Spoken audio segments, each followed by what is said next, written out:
রাসূলুল্লাহ সাল্লাল্লাহু আলাইহি ওয়াসাল্লাম মৃত্যুর আগ মুহূর্তে তিনি খুব বেশি অসুস্থ হয়ে গেলেন। কেননা খয়বারের যুদ্ধের সময় এক ইহুদি মহিলা আমার নবীজিকে দাওয়াত করেছিলেন। দাওয়াত করানোর পর নবীজিকে গোশত খাইয়েছিলেন, আর সেই সময় নবীজিকে খাবারের মধ্যে বিষ মিশ্রণ করে দিয়েছিল। আর সেই বিষ খাওয়ার পর আমার নবীজির মৃত্যুর আগ মুহূর্তে বিষের প্রতিক্রিয়া শুরু হয়েছিল। নবীজির পেটের মধ্যে ব্যথা শুরু হয়ে গিয়েছিল এবং নবীজির শরীরের মধ্যে বিষের কারণে জ্বর চলে আসছিল। আমার নবীজি চলতে পারেন না, নবীজির প্রচন্ড জ্বর। দুইজন সাহাবীর কাঁধে ভর করে আমার নবীজি জুমার দিন খুতবা দিলেন। খুতবা দেওয়ার পর তিনি খুতবা দিতে গিয়ে বললেন, ও আমার সাহাবারা, আল্লাহ তাআলা তার এক বান্দাকে দুনিয়ার সব সম্পত্তি দিতে চেয়েছিল, কিন্তু সেই বান্দাটা দুনিয়ার সব সম্পত্তিকে অপেক্ষা করে তার মালিকের দিদার লাভটাকে তিনি বেশি পছন্দনীয় মনে করেছেন। কোন সাহাবী কিছু বুঝলেন না, কিন্তু রাসূলের জ্ঞান বিদ্যুৎ সাহাবী সাইয়েদনা আবু বকর সিদ্দিক রাদিয়াল্লাহু তাআলা আনহু কান্নায় তিনি ভেঙে পড়লেন। সমস্ত সাহাবাই কেরাম বললেন, ওগো ভাই আবু বকর, আপনি কেন কান্না করেন? রাসূল তো এমন কিছু বলেন নাই।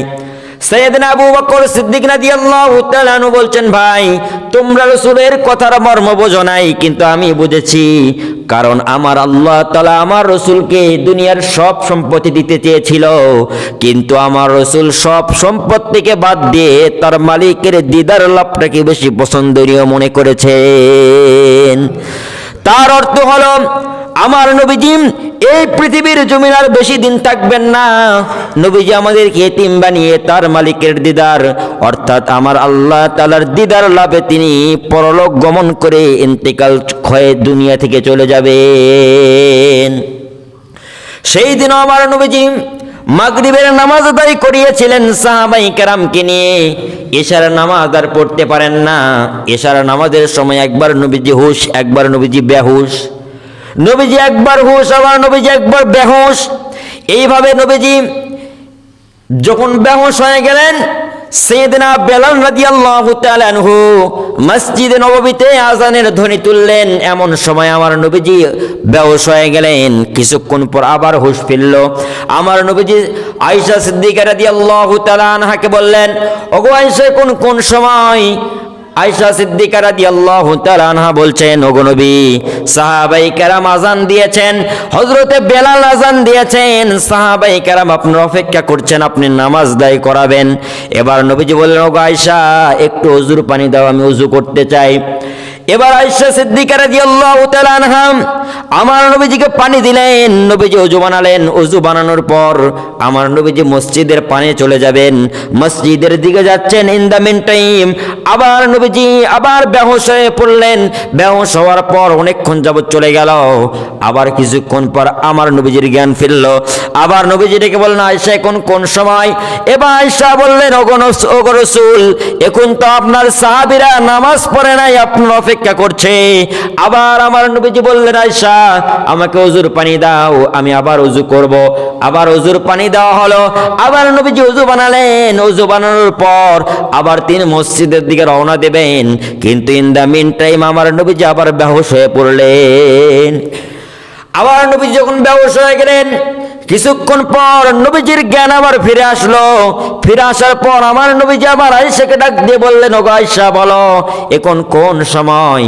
এবার আয়েশা বললেন, ওগো নবী, এখন তো আপনার সাহাবীরা এখন আপনার অপেক্ষা করছে। বিশ্বনবী বললেন, ওগো আয়েশা, আমাকে ওযুর পানি দাও। আবার আমার নবীজিকে ওযুর পানি দেওয়া হলো। এবার নবীজি আবার ওযু বানালেন। ওযু বানিয়ে মসজিদের দিকে রওনা দিয়ে দিবেন।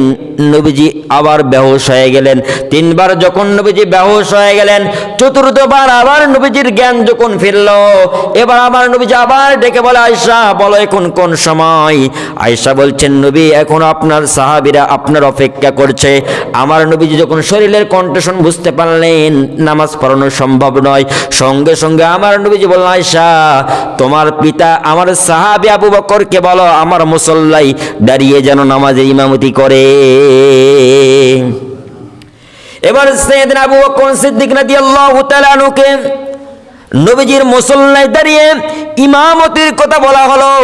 সমস্ত সাহাবায়ে কেরাম কান্নায় ভেঙে পড়ছেন। আবু বকর সিদ্দিক রাদিয়াল্লাহু তাআলা আনহু কান্না করছেন।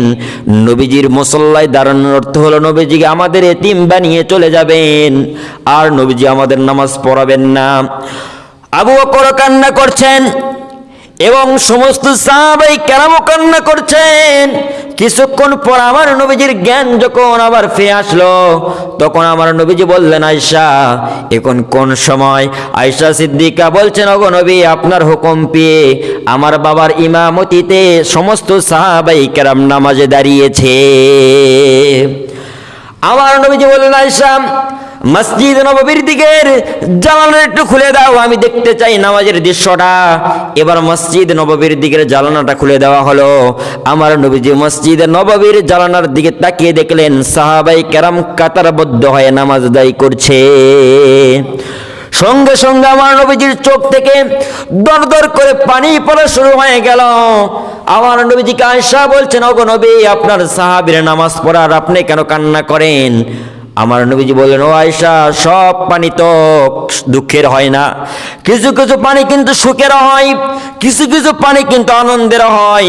আমি নবীজি আজ বড় প্রচন্ড খুশি হয়ে গেলাম, কারণ আমি নবীজি এই নামাজের জন্য এত বেশি কষ্ট করেছি। তায়েফের জমিনে চলে গেছি, তায়েফে যাওয়ার পর মানুষগুলোকে নামাজের দাওয়াত দিয়েছি, ইসলামের দাওয়াত দিয়েছি, তারা দুষ্টু ছেলেদেরকে লেলিয়ে দিয়েছে।